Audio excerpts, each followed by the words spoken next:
Hi, இன்னைக்கு நம்ம serine வீட்டு சாப்பாடில் ஒரு பிரேக்ஃபாஸ்ட் ரெசிபி தான் பண்ண போகிறோம். நம்ம எப்போயுமே மைதா இல்லைன்னா கோதுமை மாவில் தான் பூரியெல்லாம் செய்வோம். ஆனால் இன்றைக்கி நம்ம ரெண்டுமே இல்லாமல் பூரி பண்ண போகிறோம். என்னடா அப்படின்னு பார்க்காதீங்க, ரவையில் தான் பூரி பண்ண போகிறோம். அதுவும் வெள்ளை ரவையில் பூரி பண்ண போகிறோம். அதுக்கு 1/4 கிலோ வெள்ளை ரவை எடுத்து வச்சுருக்கேன். வெள்ளை ரவைக்கு சைடிஷாக என்ன பண்ண போகிறோம் பார்த்தீங்கன்னா, உருளைக்கிழங்கு வெள்ளை குருமா பண்ண போகிறோம். உருளைக்கிழங்குல வெள்ளை குருமா மசாலாலாம் போடாமல் ஒயிட்டாக இருக்கும் பார்த்தீங்களா, அந்த மாதிரி ஒரு குருமா பண்ண போகிறோம். ரொம்ப சீக்கிரமாக செஞ்சு முடிச்சிடக்கூடிய ஒரு குருமா. அதுவும் மாவு நம்ம காலையில் பிரேக்ஃபாஸ்ட் பண்ணுறதுக்கு பூரி வந்து ரொம்ப ஈஸியான ரெசிபி. அப்போ கோதுமை மாவு இல்லையே அப்படின்னு சொல்லி யோசிக்காமல் உப்புமா செய்வோம். சரி உப்புமா செய்வோம் ஈஸியாக அப்படின்னு யோசிப்போமா, அந்த டைமில் உப்புமா செய்யாமல் இந்த மாதிரி பூரி செஞ்சுக்கலாம். ரொம்ப சூப்பராகவும் இருக்கும், ஈஸியாகவும் இருக்கும். ஃபஸ்ட்டு இந்த ரவையை அரைச்சி எடுத்துக்கலாம். ஒரு மிக்ஸி ஜாரில் நம்ம ரவையை போட்டுக்கலாம். இப்போ இதை அரைச்சி எடுத்துக்கலாம். இப்போ ரவையை வந்து அரைச்சி எடுத்துட்டோம். இப்போ இதை ஒரு பாத்திரத்துக்கு மாற்றிக்கலாம். பாருங்கள், இந்த அளவுக்கு ரவையை அரைச்சி எடுத்திருக்கேன். மாவு பிசைறதுக்கு தேவையான உப்பு சேர்த்துக்கலாம். உப்பு சேர்த்து அதை லைட்டாக கலந்து விட்டுக்கோங்க. கலந்து விட்டுட்டு கொஞ்சம் கொஞ்சமாக தண்ணி ஊற்றி பிசைஞ்சிக்கலாம். நம்ம எப்பயும் சப்பாத்தி பூரிக்கெல்லாம் பிசைவோம் இல்லையா, அந்த மாதிரி தான். இப்போ ரவையை அரைக்கிறது வந்து எப்படின்னு பார்த்தீங்கன்னா, கொஞ்சம் குருணையாக இருக்கணும், அப்புறம் மாவாகவும் இருக்கணும். அந்த மாதிரி அரைச்சி எடுத்துக்கோங்க. கொஞ்சம் குருணையாக இருந்தால் கூட பரவாயில்ல, அந்த அளவுக்கு அரைச்சி எடுத்துக்கோங்க. கொஞ்சமாக ஒரு ஸ்பூன் அளவுக்கு எண்ணெயை ஊற்றிக்கோங்க.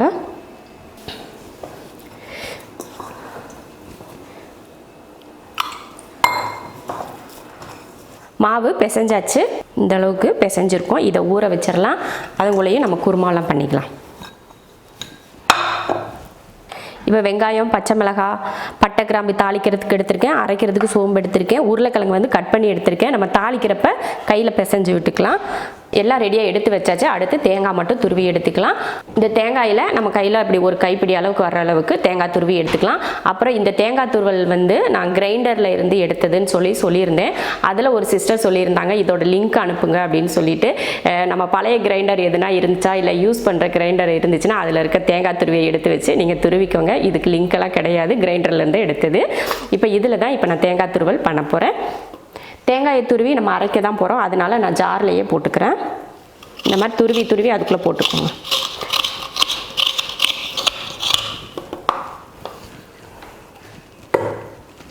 தேங்காய் வந்து நல்லா வலுவலுப்பாக அரைச்சாச்சு. இப்போ எல்லாமே ரெடியாக இருக்குது. பூரிக்கு மாவு ரெடியாக இருக்குது. குருமாவுக்கு வந்து உருளைக்கிழங்கு, வெங்காயம் எல்லாமே ரெடியாக இருக்குது. இப்போ நம்ம குருமா வந்து தாளித்து விட்றலாம். குருமா தாளிக்கிறதுக்கு ஸ்டவ் ஆன் பண்ணிடலாம். ஸ்டவ் ஆன் பண்ணிவிட்டு இன்னொரு பக்கமும் நம்ம எண்ணெயை காய வச்சிடலாம். அடுப்பை சிம்மில் வச்சு எண்ணெய் இந்த பக்கம் காய வச்சலாம். ஏன்னா குருமா தாளித்ததுமே நம்ம பூரி போட்டு எடுக்கிறதுக்குள்ள எண்ணெய் காஞ்சிரும். அதனால் இந்த பக்கம் வச்சுட்டு இங்கேயும் ஸ்டவ் ஆன் பண்ணிடலாம்.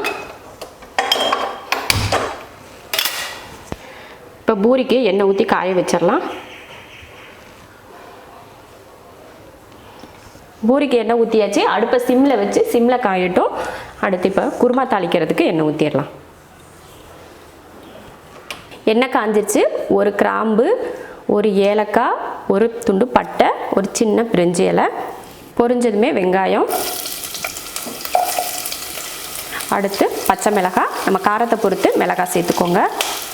கொஞ்சம் கருவேப்பிலை. இதை நல்லா வதக்கிடலாம். வெங்காயத்தை பொன்னிறமாலாம் வதக்க தேவையில்லை. லைட்டாக அந்த வெங்காயம் பச்சை மாறுற வரைக்கும் வதக்கிக்கிட்டால் போதும். அப்புறம் இதில் தக்காளியும் சேர்க்க தேவையில்லை. தக்காளியெல்லாம் இல்லாமல் தான் இந்த குருமா செய்யணும். தக்காளி சேர்த்தோம்னா குருமாவோட கலரே மாறிடும். அதனால தக்காளி சேர்க்கக்கூடாது.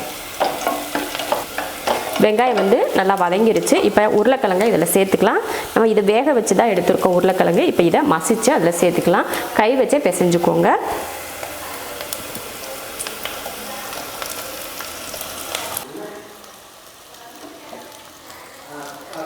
உருளைக்கிழங்கு போட்டதுக்கப்புறம் உப்பு சேர்த்துக்கோங்க. இப்போ இதை கலந்து விட்டுறலாம்.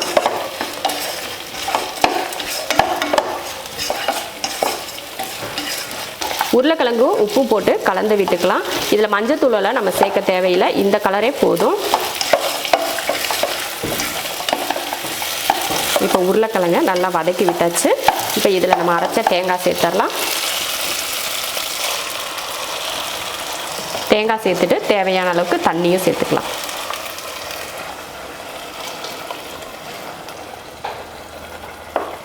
அவ்வளோதான். இப்போ கலந்து விட்டுருவோம்.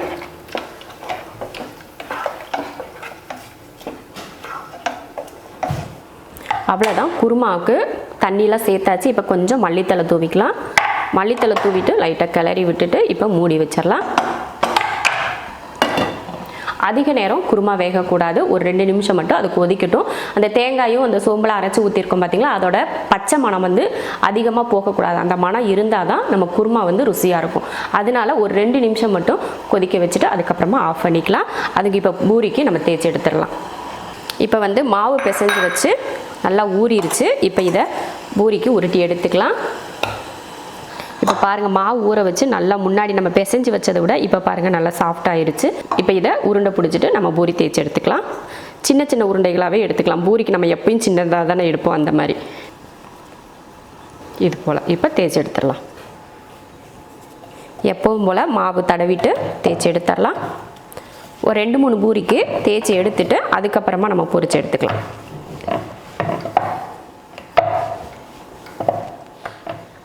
இது போல் தேய்ச்சி எடுத்துக்கலாம். இப்போ மசால் என்னாச்சுன்னு பார்த்துருவோம். கொதிக்க ஆரம்பித்து இப்போ ஒரு 2 நிமிஷம் ஆயிடுச்சு. இதை ஆஃப் பண்ணி விட்டுறலாம்.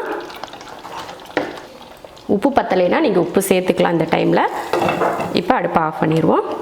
பூரி தேய்க்கிறப்ப பார்த்தீங்கன்னா ஒவ்வொரு பூரியாக தேய்ச்சி போட்டிங்கன்னா உங்களுக்கு தான் அந்த எண்ணெய் காஞ்சு கருகி போகிற மாதிரி ஆயிடும் சில பூரி. அதனால் ஒரு 4-5 பூரியாக தேய்ச்சி வச்சுட்டு அதுக்கப்புறமா பூரி போட்டுக்கோங்க.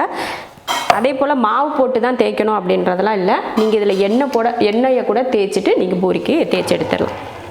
இப்போ 4 பூரிக்கு நான் தேய்ச்சி எடுத்துட்டேன். இப்போ பொரிச்சு எடுத்துக்கலாம். எண்ணெயை இந்த அடுப்புக்கு மாற்றிக்கலாம். இந்த இறக்கி வச்சுட்டு எண்ணெய் காஞ்சிருச்சு. இப்போ பூரியை பொரிச்சுக்கலாம்.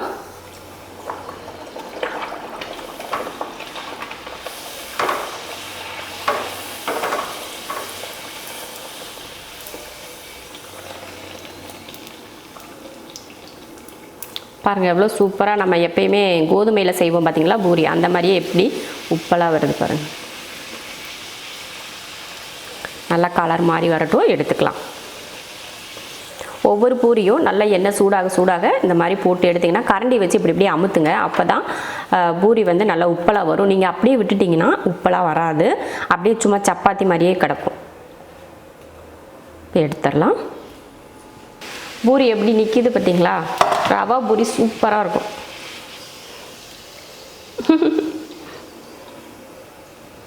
இப்போ அடுப்பை ஆஃப் பண்ணிக்கலாம். ஏன்னா உங்களுக்கு காட்டிட்டு அதுக்கப்புறம் மீதி இருக்கிற பூரியை நான் போட்டுக்கிறேன். இப்போ அடுப்பை ஆஃப் பண்ணி விட்டுடலாம்.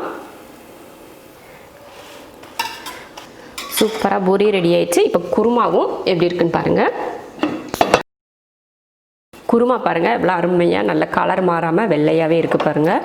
ரொம்ப ஈஸியான குருமா இந்த மாதிரி ஒயிட் குருமா பண்ணுறது. இது கூட நீங்கள் பட்டாணி கூட சேர்க்குறதுனாலும் சேர்த்துக்கலாம். இதே மெத்தட் தான். அவ்வளோதான், குருமாவும் ரெடி, பூரியும் ரெடி.